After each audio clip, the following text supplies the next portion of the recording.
I believe there isn't a single adult on our planet who has never tried coffee in their life. It must be said that there are certain debates surrounding coffee. Some researchers argue that coffee is a highly undesirable drink. It causes addiction, raises blood pressure, harms health, and so on. Other studies, on the contrary, claim that coffee improves our body's condition and even extends life. How can we make sense of all this? It's worth noting that coffee is not as simple a product as, say, carrots, which bring almost only benefits. Coffee has its pros and cons. So, what happens if you drink coffee every day? What effect might it have on our bodies? The results could be quite interesting and not always straightforward. Cardiovascular system. Regular coffee consumption can raise blood pressure in some people, but for others it has no effect. Studies show that the response to coffee is highly individual. For example, some people's blood pressure increases, while others remain normal.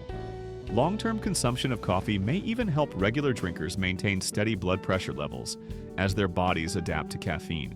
Additionally, coffee contains antioxidants, such as chlorogenic acid, which might protect against certain heart diseases and reduce inflammation. There is evidence suggesting that moderate coffee consumption, around 3 to 5 cups daily, might lower the risk of heart disease and stroke.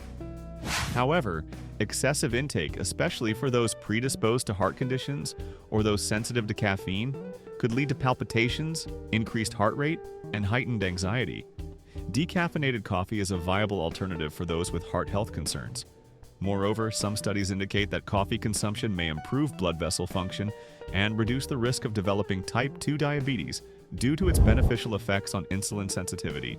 Research has also suggested that coffee drinkers may have a reduced risk of developing heart failure, possibly due to its ability to increase adrenaline and improve overall cardiovascular performance. Nervous system caffeine is one of the most powerful legal stimulants of the central nervous system.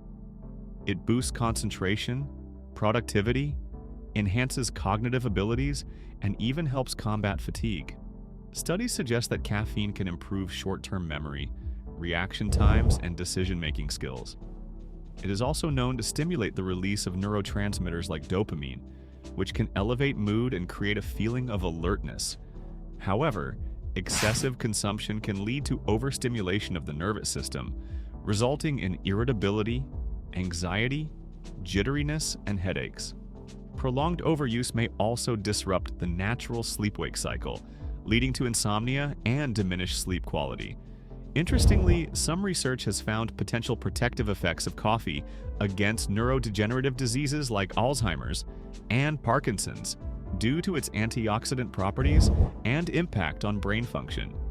Furthermore, caffeine has been shown to enhance athletic performance by increasing adrenaline levels, which is why it is sometimes consumed before exercise.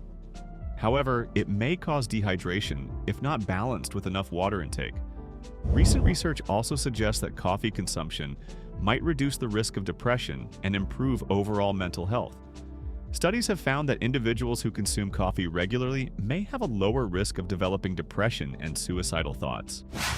Digestive system coffee significantly increases stomach acid production, which can irritate the stomach lining. If you suffer from gastritis, heartburn, or stomach ulcers, coffee consumption may worsen these conditions. On the other hand, coffee can act as a digestive aid by stimulating the production of digestive enzymes and promoting bowel movements due to its mild laxative properties. Drinking coffee on an empty stomach might increase the likelihood of acid reflux or stomach discomfort, especially for those with sensitive digestive systems. Adding milk or drinking coffee with food can help mitigate its acidic effects. Interestingly, coffee has also been linked to a healthier gut microbiome in some studies, thanks to its polyphenol content, which can act as a prebiotic. In addition, coffee has been shown to stimulate bile production, which aids in fat digestion, making it a helpful drink after heavy meals. Some studies even suggest that coffee might protect against liver diseases such as cirrhosis and fatty liver disease, particularly in those who consume it regularly. Cancer meta-analyses of studies have shown that coffee is more likely to prevent cancer than cause it. Certain compounds in coffee, such as antioxidants, polyphenols, and anti-inflammatory agents, have been linked to a reduced risk of several cancers, including liver, colorectal, endometrial, and skin cancers. Research suggests that coffee consumption might help reduce inflammation and oxidative stress, two major contributors to cancer development. However, extremely hot beverages, including coffee, are classified as possibly carcinogenic by the International Agency for Research on Cancer, IARC, due to the risk of thermal damage to the esophagus and throat. Allowing coffee to cool to a moderate temperature before drinking can reduce this risk. Additionally, coffee has been associated with a reduced risk of liver cirrhosis, liver fibrosis, and fatty liver disease, possibly due to its liver protective compounds. Some studies even suggest that coffee may reduce the risk of pancreatic cancer and help in preventing the growth of certain tumor cells due to its high levels of antioxidants. Dosage. For most people, moderate caffeine intake, up to 250 milligrams per day, about 2 cups of medium-strength coffee, does not cause side effects. Individual tolerance varies, with some people comfortably consuming up to 400 milligrams daily without adverse effects. It's important to note that caffeine has a half-life of approximately 5 to 6 hours, meaning its stimulating effects can last much longer than expected. Drinking coffee too late in the day may disrupt sleep, so consuming it earlier is often recommended. Additionally, coffee's effects depend on factors like age, genetic predisposition, body weight, and metabolic rate. Pregnant individuals are advised to limit caffeine intake to 200 milligrams per day, as excessive consumption could impact fetal development. For those who enjoy the flavor of coffee without the stimulating effects, decaffeinated options provide a way to indulge without overloading on caffeine. New research has also shown that coffee can interact with certain medications. For example, caffeine can interfere with some blood-thinning medications, so it's always a good idea to consult a doctor if you're on medication.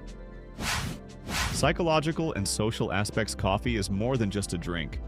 It's a cultural and social phenomenon. Coffee breaks encourage interaction and relaxation, and enjoying a cup of coffee can provide a comforting ritual or moment of mindfulness in a busy day.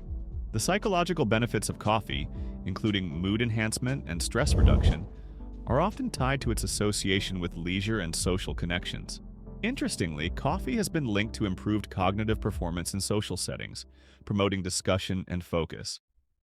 As coffee culture continues to grow globally, it fosters a sense of community in various parts of the world. In some countries, coffee is an integral part of business meetings and social events, strengthening interpersonal relationships and creating opportunities for connection. Moreover, the growing trend of specialty coffee, with its wide variety of flavors and preparation methods, has sparked a global appreciation for the drink, with enthusiasts spending time exploring different beans, brewing techniques, and coffee experiences. Conclusion: the response to coffee is individual, and it's important to listen to your body. Moderation is key to benefiting from this drink. Understanding your tolerance and paying attention to how coffee affects your physical and mental health will help you enjoy it responsibly while minimizing potential downsides. While coffee is not a cure-all, it can be a delightful and health-promoting part of your daily routine if consumed thoughtfully. This expanded version includes additional insights into coffee's impact on mental health, liver disease, and even its interactions with medications. Let me know if you'd like to add or modify anything else.